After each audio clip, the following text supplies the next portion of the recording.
KF-21 Boramae, jet tempur kerjasama Indonesia dengan Korsel sudah menampakkan diri. Baru-baru ini di Korsel KF-21 Boramae mengadakan uji coba taksi di landasan pacu, terlihat ada gambar bendera Indonesia di sana. Indonesia dan Korsel sudah sangat ingin melihat KF-21 Boramae mengudara. Saat uji coba taksi tersebut, KF-21 Boramae berputar-putar di landasan pacu seakan hendak take off. Sebelum betul-betul lepas landas, KF-21 Boramae menjalani serangkaian uji coba ketat. Semuanya diuji untuk mencari letak kesalahan atau kekurangan dari KF-21 Boramae yang kemudian diperbaiki. Media Korsel, SBS, menjelaskan pada tanggal 11 Mei tahun 2022 bila KAI tengah melakukan segala usaha untuk menguji coba KF-21 Boramae. Pesawat ini telah menyelesaikan uji pemisahan eksterior, uji getaran tanah, dan uji kompatibilitas mesin, pesawat, dan saat ini sedang melakukan uji darat untuk kontrol penerbangan dan sistem bahan bakar. Kemudian, penerbangan pertama yang ditunggu-tunggu akan berlangsung sekitar Juli setelah uji landasan pacu di landasan dan uji kompatibilitas elektromagnetik, jelas SBS. Memang benar serela uji coba darat, KF-21 Boramae akan terbang pertama kalinya pada tanggal 22 Juli tahun 2022. Penerbangan perdana ini akan menyita perhatian dunia internasional, sebab KF-21 Boramae merupakan jet tempur buatan Korsel pertama kali dalam sejarah. Juga adanya keterlibatan Indonesia dalam proyek ini membuat dunia ingin tahu apakah negara Asia Tenggara mampu membangun jet tempur sendiri. Bila nantinya KF-21 Boramae berhasil terbang perdana, uji coba masih akan berlanjut, yakni uji coba terbang. KF-21 Boramae harus mendapat 2.200 jam terbang supaya bisa masuk lini produksi. Uji terbang, yang dilakukan lebih dari 2.200 kali selama 4 tahun, merupakan tonggak terbesar dalam pengembangan KF-21.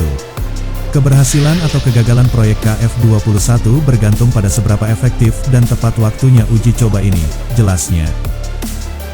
Spesifikasi dasar KF-21 Boramae sebenarnya sudah cukup untuk Indonesia. Ia memiliki kecepatan 2,2 Mach, cukup bagi Indonesia menjadikannya jet tempur interceptor yang selama ini diemban oleh Su-30. Bukan cuma itu, KF-21 Boramae bisa melakukan berbagai peran tempur yang selama ini minim di lini kekuatan udara Indonesia. Karena bisa dimuati senjata sampai 7,7 ton, KF-21 Boramae bisa mengusung berbagai misi tempur dalam sekali terbang. Ia bisa melakukan maritime strike yang selama ini Indonesia lemah dalam hal itu. Selain itu, ia dapat membawa 7,7 ton persenjataan, memberikan mobilitas dan kemampuan tempur di segala cuaca, jelas SBS. Apalagi Korsel membekali KF-21 Boramae dengan rudal canggih masa kini. Hampir semua rudal buatan barat bisa diluncurkan dari KF-21 Boramae. Contoh saja MBDA Meteor yang amat berbahaya itu. KF-21 Boramae dipastikan bisa meluncurkan Meteor. Lantas ada rudal serang jarak jauh yang berbasis Taurus KEPD 350, Chonryong. Dikutip dari overdefense.com, Selasa, tanggal 11 Januari tahun 2022, sejak 2018 lalu ternyata ED dan LIG Next 1 Korea Selatan sudah melakukan pengembangan rudal serang darat jarak jauh bernama Chonryong. Chonryong dikhususkan sebagai rudal penghancur bunker. Korsel sengaja membuat Chonryong untuk menghabisi Kim Jong-un yang doyan sembunyi di ruang bawah tanah. Korsel sendiri setidaknya membeli 170 unit Taurus hingga melakukan alih teknologi yang kemudian dipasangkan pada Chonryong. Chonryong sudah diuji coba oleh Korsel menggunakan F-4 Phantom miliknya. Uji coba tersebut sukses. Uji coba untuk rudal tersebut dilakukan dari pesawat tempur F-4 Phantom ROKAF dengan rudal meluncur dan mengenai zona sasarannya. Phantom dengan kemampuannya untuk membawa muatan besar dan kecepatan tinggi adalah platform yang ideal untuk menguji atau membawa dan meluncurkan rudal jelajah dari udara, ujar Overt Defense. Dimensi Chonryong diperkecil dari ukuran asli Taurus. Pengecilan dimensi ini untuk memudahkan Chonryong dipasang di KF-21 Boramae. Salah satu kemungkinan alasan untuk ukurannya yang lebih kecil adalah untuk memudahkan pemasangan pada Kai KF-21 Boramae, jelas Overt Defense. Jelas bahwa Chonryong akan jadi taring menakutkan bagi KF-21 Boramae Indonesia dan Korsel nantinya. Chonryong kemungkinan akan menjadi bagian penting dari kemampuan serangan ROKAF di masa mendatang dan merupakan sesuatu yang patut diwaspadai, jelas Overt Defense. Segala kecanggihan KF-21 Boramae tersebut cuma menuntut Indonesia mengeluarkan duit sebanyak 20 triliun rupiah. Uang sedemikian itu akan membuat Indonesia mendapat 40 unit KF-21 Boramae plus transfer teknologi pembuatan jet tempur. Tapi apalah cur, Indonesia telat membayar hingga menunggak iuran KF-21 Boramae. Selama periode ini, Indonesia masih membayar untuk program tersebut, tetapi tidak sesuai dengan jadwal yang telah disepakati. Pada tahun 2017 ia membayar seperempat dari jumlah tahun ini, dan pada tahun 2019 membayar 272,2 miliar won, 230 juta dolar, sebesar 301 miliar won, 255 juta dolar, masih bukan jumlah yang diperlukan.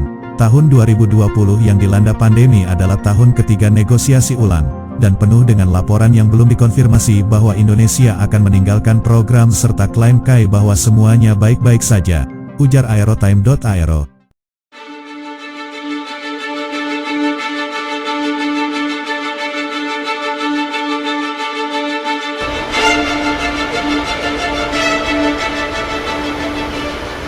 Tanggal 23 Oktober tahun 2021.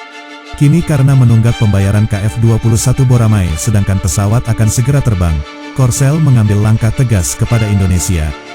Korsel tak akan memberikan salah satu dari 6 prototipe pesawat kepada Indonesia. Kelancaran kerjasama dengan Indonesia, mitra bisnis, masih menjadi tugas yang tersisa.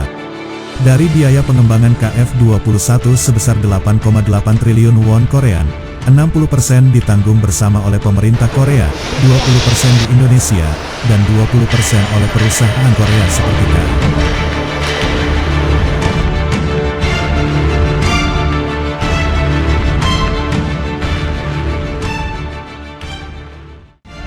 Masalahnya, Indonesia terlambat memberikan kontribusi yang signifikan karena kesulitan ekonominya sendiri, jelas Sedaily.com pada tanggal 8 Juli tahun 2022. Meski demikian DAPA dan Kementerian Pertahanan Indonesia akan menyelesaikan masalah tunggakan secepat mungkin.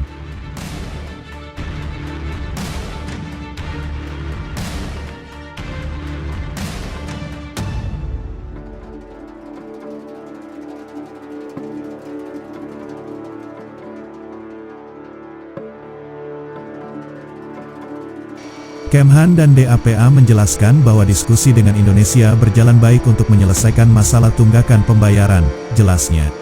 Kalau masalah uang tak selesai maka jangan salahkan Korsel yang tak sudi memberi KF-21 Boramae ke Indonesia. Namun demikian, sudah menjadi kebijakan otoritas Korea jika Indonesia tidak membayar tunggakan hingga akhir. Pemerintah tidak akan memberikan satupun dari 6 prototipe terbang, prototipe 5, ke negara itu, ungkapnya. Tapi ada satu hal yang patut diingat oleh Korsel bahwasanya Indonesia sebelum ada proyek KF-21 Boramae sudah berjasa ikut memasarkan produk pertahanan negeri ginseng hingga laku di sana-sini. Bila KF-21 Boramae gagal jadi milik Indonesia, lebih besar kemungkinan jet tempur tersebut tak bakal laku dijual dimanapun. Silahkan dicoba kalau Seoul mau.